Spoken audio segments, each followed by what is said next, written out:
Welcome to Blood, Guts, and Booze.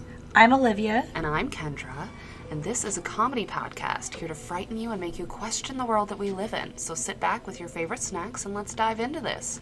Listener discretion is advised, as these podcasts are not for the faint of heart, nor are they PG. All right, BGB crew. This week we are doing a double Baba episode. Woo woo!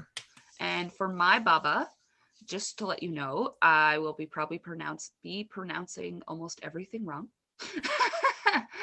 I have chosen Anna di Pistonia, better known as Baba Anujka, which translates to Grandmother Annie.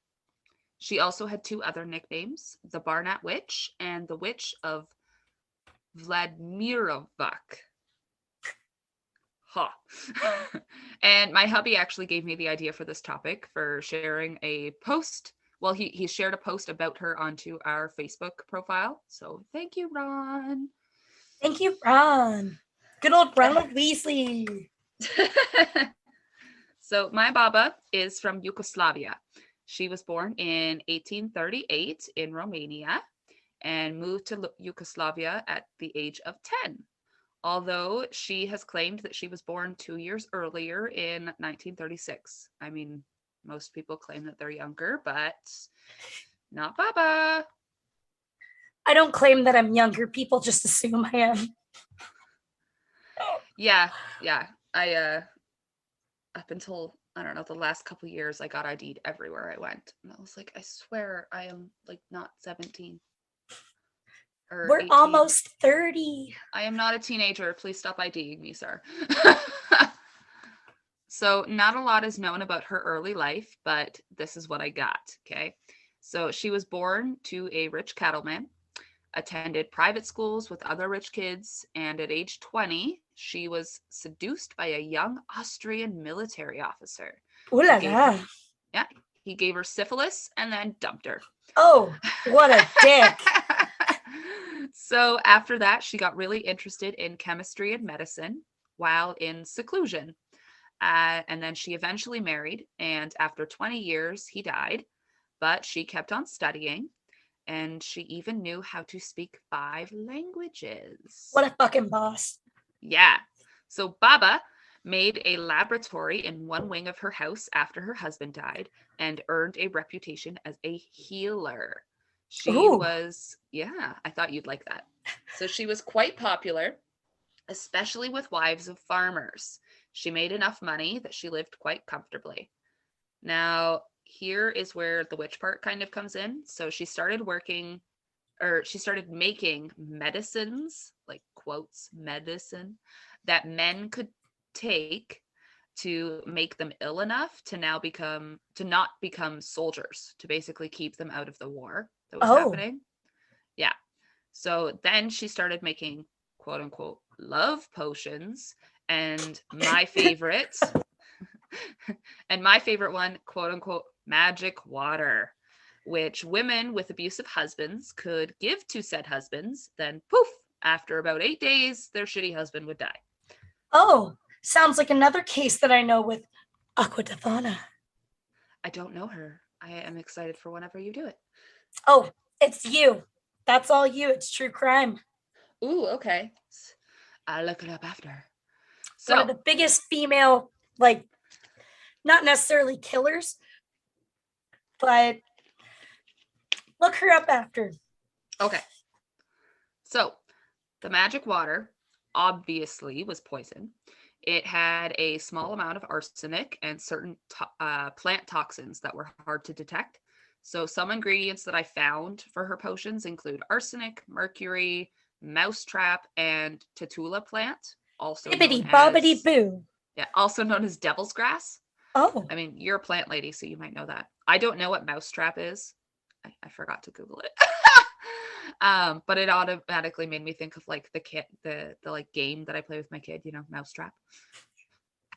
Or like Everybody maybe it's a literal mousetrap. I can't remember how the jingle goes from TV. That game sucks. It never works, okay? Like, no matter how much you set it up, it doesn't fucking work. It sucks. I hate it. So she even had a code for her customers.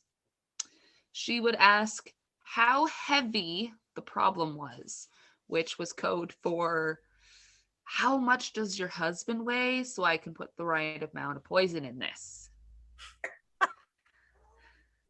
Just like when you take your dog to the vet to get flea medicine. Yeah.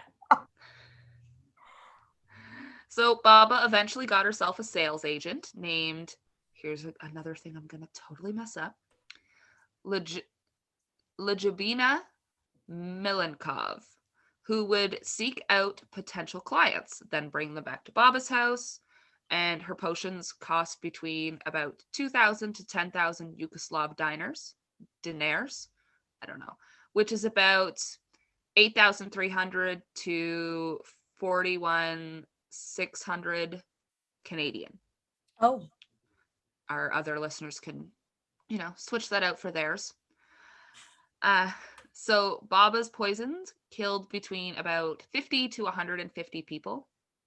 Now, there's 3 notable murders out of those 50 to 150. There was a woman named Stana Momarov. She had bought one of Baba's potions previously, and her husband had died, obviously. Then, years later, she decided during her second marriage, she went to Baba for another potion. Her husband's rich uncle then died the same way that her ex-husband did, and the police obviously questioned her, like, yo, what's up? And then Stana then incriminated Baba. Right away was like, no, it was her. Was not me. I didn't do it. She gave me the poison.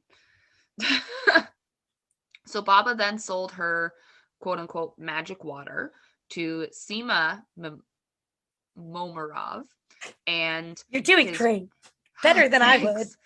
And his wife Sofija. They planned on killing Sima's grandfather, who was an abusive old drunk.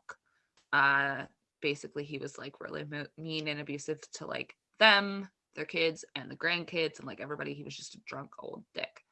So they got one of the grandchildren to give him the poison, and he died after about 15 days. Oh. Mm-hmm. So that would suck. That's like a slow and painful death. Yeah, so it took a while for the poison to hit him a little bit. I just seen your text about the Aqua girl there. Thanks. I was like, ooh, it texted me. Oh yeah, I wanted to do it before I forgot. Yeah, so his took a little longer than the initial 8 days that like it was supposedly supposed to be. So her first trial for her providing poison for the murderers, she was actually acquitted. And that one was for all of the like 50 to 150 like that I didn't name, not these ones.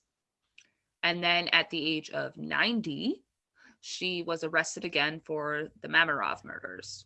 Oh. Momarov. And at her trial, her clients claimed that they had no idea that there was poison in her magic water. Oh. And they thought the Baba was actually magic herself and using her powers to kill people. Oh. Baba constantly denied the charges and claimed that the whole case was fabricated. Basically said that like the one girl like made it up, like the one that came back for 2 poisons or whatever, made it up. The second poison, she did it all herself and like did it. So in 1929, Baba was sentenced to 15 years for playing the role as an accomplice to the murders. Oh. And she was released after 8 years at the age of 98 because of old age. And she had 11 children, but only one survived. Wow. I could not find really anything. Yeah, only one of them survived, and I couldn't really find anything like about him. And then she died peacefully at the age of 100 in her home. Wow. Yeah. She old. So she lived a happy life, I guess, to be 100. And, she got a solid 2 years of being a wonderful little old lady after all of this. But, she murdered, could be potentially 150 people, and she did 8 years. What year was this again? 1929 is when she was sentenced. Okay, so she just like recent. Oh no. Is 1929 recent to you? No. I was gonna say recently died, but because I was thinking 100 years, and I was like, oh, just having a moment. I was trying to do the math, but I don't do well with math. 1929. No, I know. Plus 10. I'm having a moment. Can you go from 29 to 39? That's oh, yeah. 10. Oh, I know. So 1939 she died. I had misheard you, that's all. Good job. I'm okay. You're a nut. All right, so now that I've done my Baba, let's listen to your Baba. So my Baba is Baba Yaga. Ooh. Yes. I told you to do her. Yes. Like forever ago when we were first starting. I was actually going to give you the shout out this week. Oh, I'm so excited. Thank you. Thanks, Kendrah, for picking this case this week. I'd like to thank everyone for this award. Oh.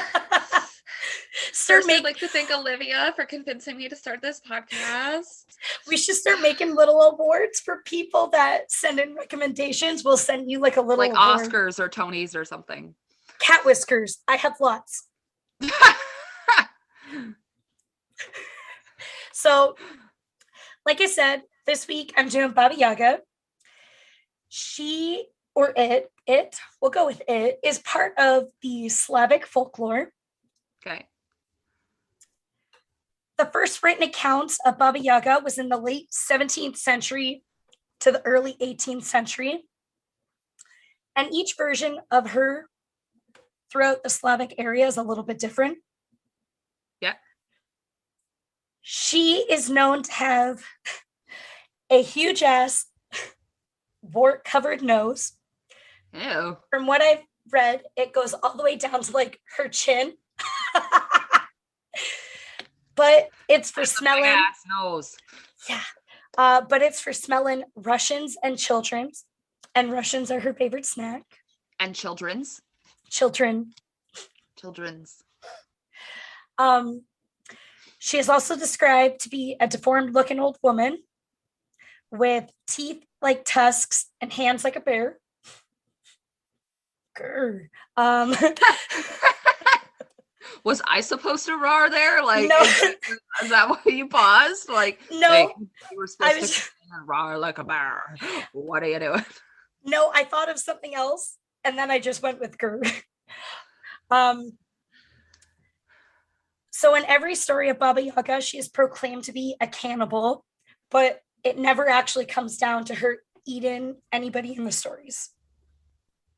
Okay. Right? Confused face. Yep. I was a little confused too, but they're old. Like old stories. So maybe people had like real life accounts where they actually know people that have gotten eaten. I don't know. So she has a supernatural classification of a witch or a goddess. And there is always anywhere between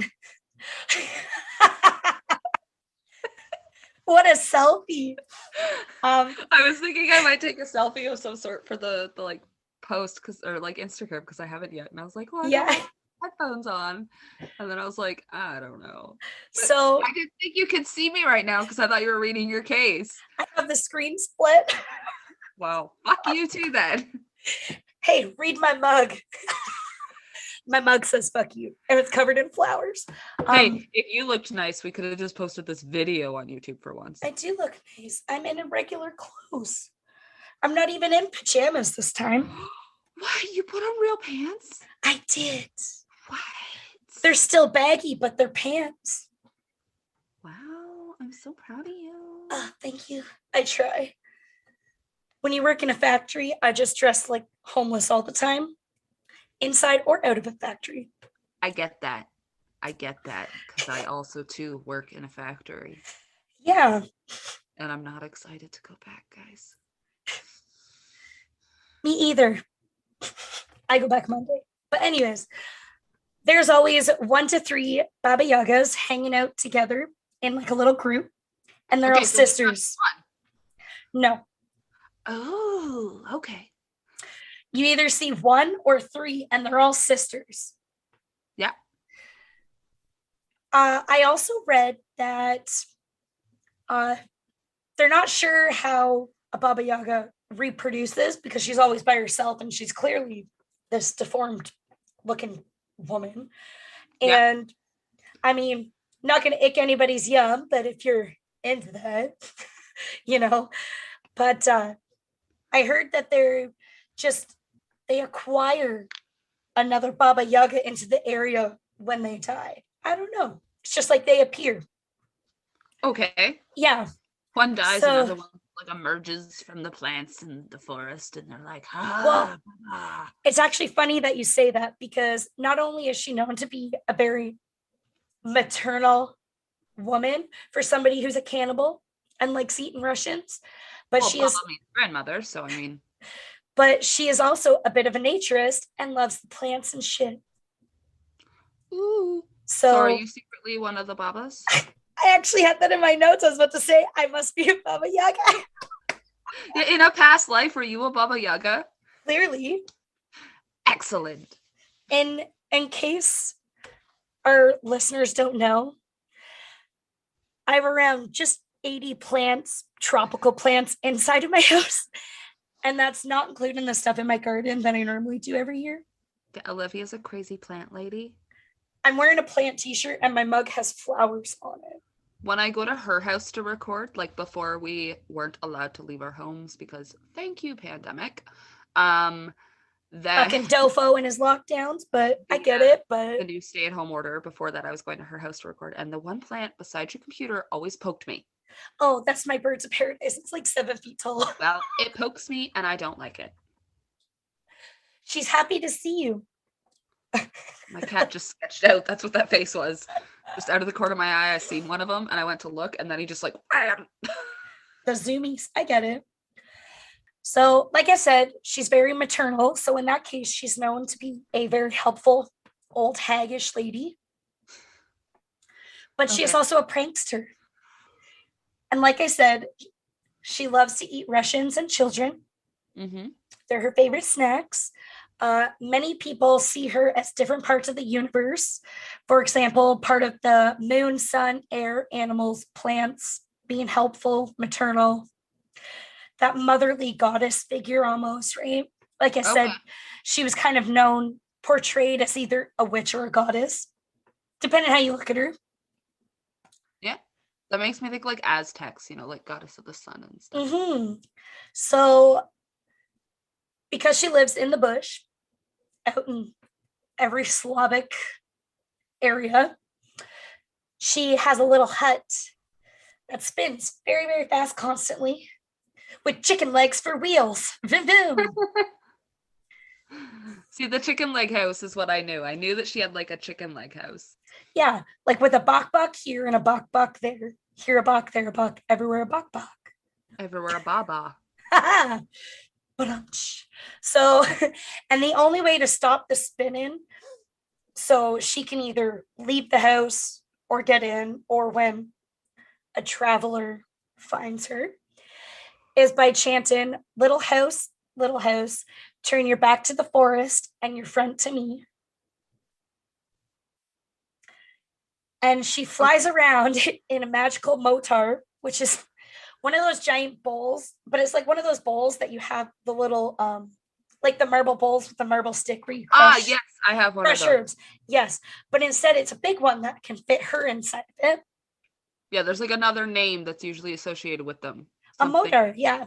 Something it's a giant bowl. Motor, though. Like a herb crushing bowl. I know, but there's another word, but you keep going. I'm gonna Google it.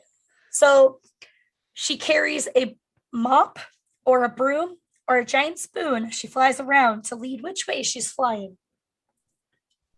And Baba Yaga has intrigued the media by appearing in shows like John Wick, Supernatural, and what I thought was really funny, an episode of Arthur.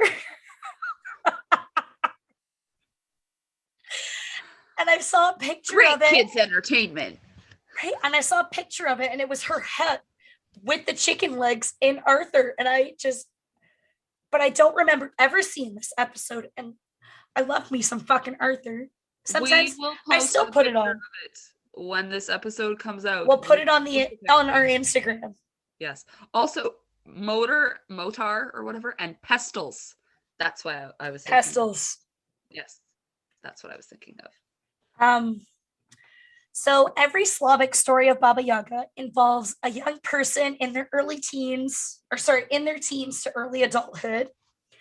And they are on a journey or when they stumble upon her. Yeah. So that's just a little bit of a background on Baba Yaga. And I'm going to actually tell you one of the most well-known Slavic folklores of Baba Yaga. Okay. And it's called Olivia and the Beautiful and Baba Yaga. I'm listening.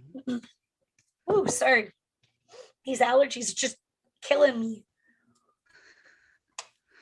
Wouldn't believe I took medicine. All right. So Olivia the Beautiful and Baba Yaga. A man and his wife that lived in a small village had a beautiful daughter that they named Olivia. When she was a young child, her mother had passed away. But before passing away, she gave Olivia a magic doll and told her to give it a little sip and a little snack every night, and it will help her in bad times. It's like a little sip of like water, milk, wine, shit like that, because it's olden times. Okay. So after a while, her father married a woman who had 2 daughters. Her new stepmother and stepsisters were very mean and evil women. Cinderella! I was waiting for you to catch on because that was the first thing I thought of. So for anyone who doesn't know that listens to us, I am a Disney fanatic. Oh yeah, and I know Cinderella is one of Kendrah's favorites. Years ago, this was probably almost 10 years ago. I drew you a picture of Cinderella for Christmas. It's in my basement. That was probably one of the best drawings I've ever done, to be honest. It fell behind a shelf like 3 years ago, and it just lives there now. This is your home now. I'm sorry. No, man, I get it. Can't say I wouldn't do the same thing. Too lazy to get back there. Do I have anything Cinderella on my arm? Yes, I have her slipper. I can't roll my sleeve up. Maybe. Oh, I can kind of see it. Just a little bit. But I have Cinderella's slipper. I have a Disney sleeve, guys. That's how much she loves Disney. So they treated Olivia literally like shit. So whenever her father was away for work.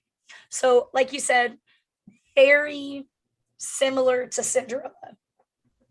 Mm-hmm. So sometimes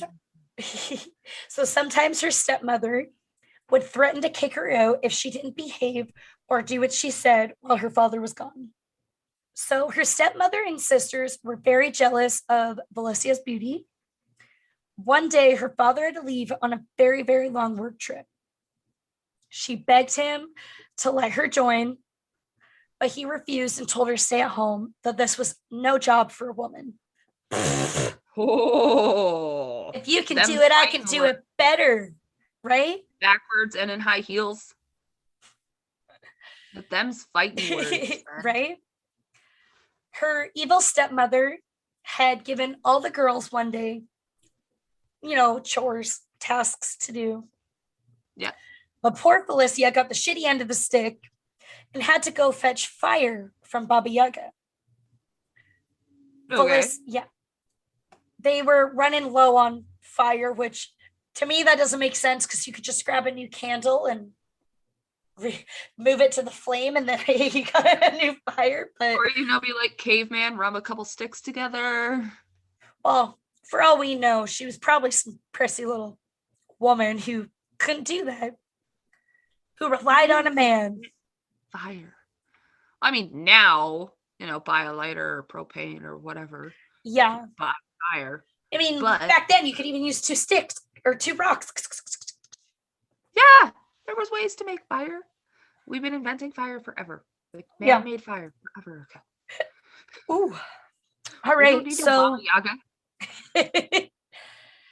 so Belicia asked her doll what she should do, and the doll started talking to her and told her to go ahead and head to Baba Yaga's. Felicia then went on her way to Baba Yaga's hut within the forest. Okay. So on her journey, she had a rider in a white robe that rode past her at dawn. And the doll told her, ignore them. You're okay. Because her mother told her the doll would help her if she was in a bad situation. So does this girl like also have a haunted doll? Did I miss that?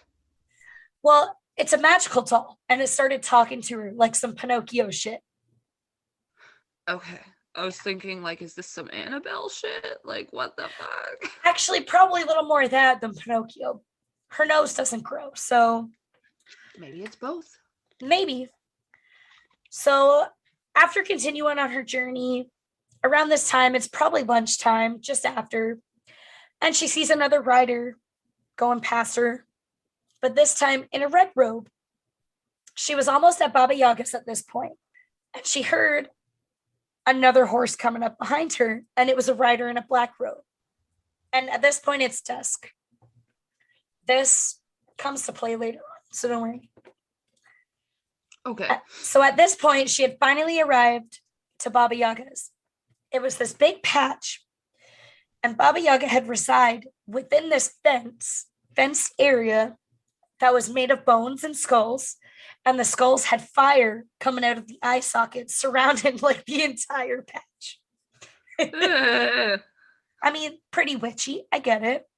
Nightmares. Right? And there in front of her was the hut up in the air, standing on 2 dead chicken legs, spinning around. Go Baba. She knows how to party. I mean, I'd probably get a little bit vertigo in there, but so the hut then turned around, and the front was facing and staring down at Felicia, almost like it was acknowledging her presence being there.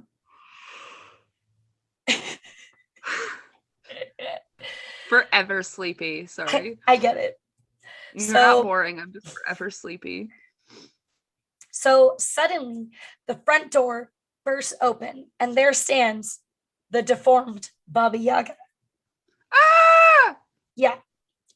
Baba Yaga has a thin, long nose and body. Stunned Felicia, she couldn't speak or move. She was in shock. Like, oh my God, it's actually fucking Baba Yaga. I'm about to shit my pants. I mean, if she's known as a witch in the area, I understand, this creepiness, because now we're going into like some Hansel and Gretel shit. Like, you know what I mean? Especially because Felicia is like a young teen girl. Mm-hmm. So it kind of makes me wonder if like a lot of these were like made from the tale of Baba Yaga. They were inspired by certain parts. Well, this is in the Slavic region, and I actually have the complete fairy tale book of the Brothers Grimm. So do I. And it's got like all 247 or so stories in it. And they're actually from Germany. But they're around the same time. So, I mean, inspiration, through the grapevine, telephone. I get it. Yeah. I mean, every country and area within those countries have, like I said, different versions of the same story. Yeah. Right? So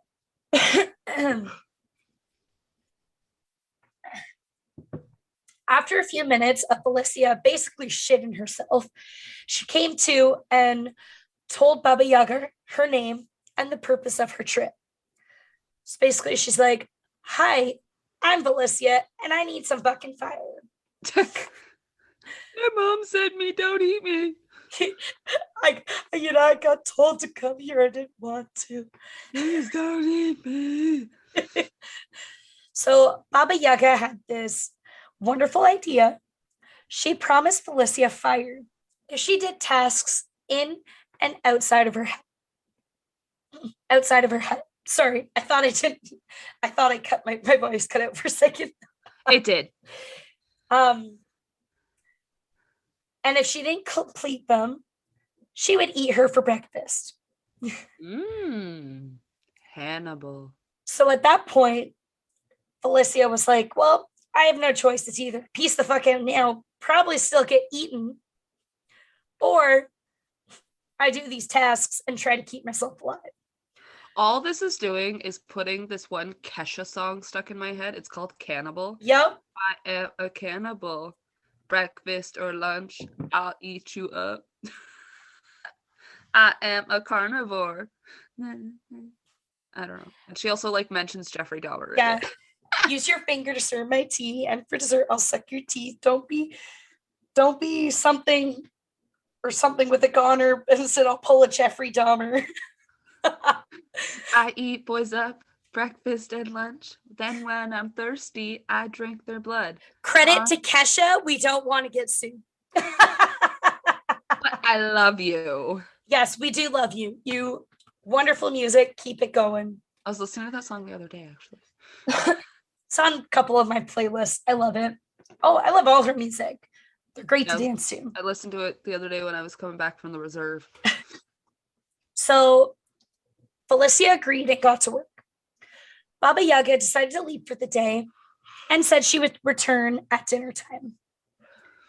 These tasks were extremely difficult and, for any mere human to complete. Not just cooking and cleaning, but she had to sort seeds out and corn and rice pellets and just these crazy obnoxious things where she knew there was no way she was going to get eaten. Dude, 1,000%. Shit. I love organizing. And she knew she wasn't going to finish and that her fate was basically set in stone. She's going to be eaten for dinner tonight or breakfast tomorrow morning. So at this point, her doll decided to start talking to her. Oh, no. So her doll told her not to worry, that everything will be okay. Every little thing is going to be all right. So once again, throughout the day, she saw the White Rider at dawn, the Red Rider around noon, and the Black Rider at dusk. And to her surprise, it was basically in a blink of an eye, her tasks were mysteriously done. Yeah. Magic. So Baba Yaga didn't say anything about the work being done. She thought there was something a little fishy. She knew these were not simple and easy tasks to complete. So as she's eating her dinner, she asked where she obtained her help from. Felicia explained that she had her mother's blessing, and that's how she completed the tasks. Okay. Because she knew that her mother's blessing is basically this magical doll summon basically spirits to ride past the hut and complete these tasks that were merely impossible for anybody to do. Okay. And Baba Yaga starts losing her shit because who the fuck wants a blessed person inside of their hut? So she basically was like, get the fuck out. Car. She kept her promise to Felicia and she handed her a skull with flames coming out of its fucking eye sockets. Yeah. And sent her on her way. Here's your fire. Basically. When Felicia arrived home, her stepmothers and sisters welcomed her with open arms because, they had had no fire for days, no heat, no way of cooking shit. So at this point, they're starving, they're cold. Yeah. They're very thankful she returned and didn't get eaten. Yay! But once Felicia stepped in the door, the skull in her hands became very bright and flames decided to shoot out and basically turn her stepmother and evil stepsisters into ashes on the floor. Yes! Score one for Baba! Yep. Bitches. So after a little bit of time, because she had nobody at home to keep her company, she was just staying with another family in the village at this point. Her father came back home and was surprised to see, them gone. Yeah. But I guess apparently he didn't care that much because he did not miss her as much as that bitch probably thought he would. He was just like, whatever, they're gone. Meh. So Felicia moved back home with her father and they had a nice, peaceful life. Yay! And one day while walking through the village, she set eyes on a man and it was love at first sight, and they ended up getting married and living happily ever after and having a healthy life. And that's the story of Felicia the Beautiful and Baba Yaga. And it's just like every Disney fairy tale ever. They go through all this right? bullshit, and then they're like, oh, look, I found a prince. You know what? This story, good. Because there's so many different virgins. Wow. She was. So many different versions. I read a couple of them, but I went with like the basic fairy tale.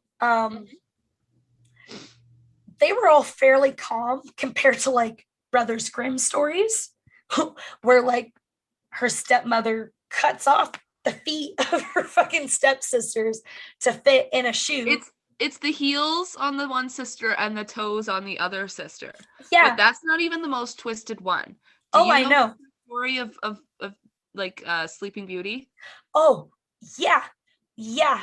Okay, so that one's dude comes up and rapes her, and the only reason she comes out of her sleep is from the pain of childbirth. Yeah. Yeah. Like nasty. Yeah, and doesn't she go blind? I don't know which one goes blind. Or maybe I'm thinking of a different one. That's Cinderella. Oh, she goes blind and then finds her birds peck out the stepmother's eyes or something, and she has to walk on hot coals. Yeah, and then I thought there were rose bushes, but maybe that I am thinking. She has to walk on hot coals, and her birds get pecked out her eyes get pecked out by birds at the wedding, something like that. Yeah, because and she has 2 children because she was locked away, wasn't she? That's the one with the stepsisters that had their freaking heels and toes cut off. Yeah, no, I know. I was just getting them mixed up because it's been a while since I've read them. But yes, because I bought that book like almost 15 years ago. I haven't even read the book. I just know this. I've read some of it. New bedtime stories. Just kidding. I would never do that. Your poor child. Not until she's. But yeah, so that's the story of Felicia the Beautiful and Baba Yaga.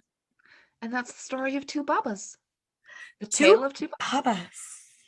The double Baba. The double Baba. I wish they had some bubble gum right now. I know. That's what I was kind of thinking when we were like talking about doing a double Baba episode. I was like, I should have gone and bought us some Hubba Bubba. Say double Baba 3 times fast and you'll come out with double bubble. Double Baba, double Baba, double Baba. Double Baba. Everybody at home, do it. But yeah, so I don't know if you believe that she's real, just a folklore, if she's a witch or goddess. I don't know. I've always thought that she was kind of creepy with her like friggin' chicken-footed hut thing. And like her bear paws. Oh, rah. I went to high school with a girl that was Russian. I should have asked her. I mean, I don't know. But it's a weird thing. I mean, mine doesn't really have much theory to it. Yours has more of like a question. Yeah. You know? I mean, I think depending on the version of the story that you listen to from which area, you're in definitely points to whether she's a witch or a goddess. Yeah.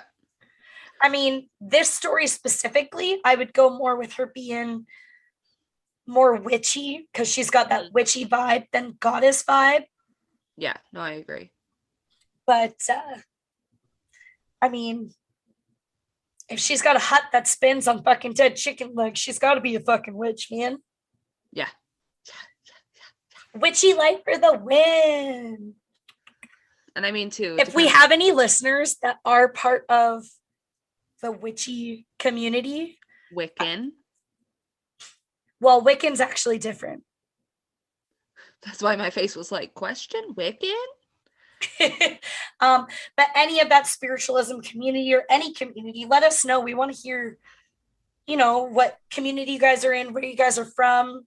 We want to hear, we'd love to hear some reviews from you guys. Yeah, we got no reviews yet, guys. Come on. Yeah. Post on our social media. We're interactive with us. If you're listening, then give us some feedback. We want to hear it, right? Good or bad. And it really it does help us too, because it helps us improve, right? Yeah. But I think that's everything I got. Before we end, I do have something, because we were just talking about improving. And recently I was told by somebody to revisit one of my old cases, and I reviewed it. I re-listened to it, and it's Columbine. And I personally would like to kind of backtrack a little on a couple of the things that I said, because the way that I worded certain things might come off as way worse than I meant it. I do not blame the cops for what happened, and I apologize for that. And I put a lot of blame on Dylan and Eric's parents, and I was not knowledgeable enough about a lot of it, and I want to apologize to any of the families that may have been offended if they heard it. But yeah, that's pretty much it. But I will revisit the case eventually once I'm more educated and knowledged. But it was my first case, and I think a lot of it was nerves, and I was just kind of talking. And we're still new to even now, but like you said, that was your first episode too. So we got to work out the bugs. So we appreciate any feedback. Yeah. Whether it's constructive or not, we still appreciate it because it still helps us improve. Yes. Yeah. So thanks, guys, and we love you, and we hope that you keep listening till next week. Yeah. See you next week, guys. Yeah. Bye. Bubble double. Double bubble. Special thanks to Dylan Sears for the theme song and Sally Gunter for the cover art. Support us on Patreon and share, rate, and subscribe to us on all of our social media pages and your podcast streaming service. Do you have any personal stories or suggestions for the show? Email us at bloodgutsandbooze@gmail.com.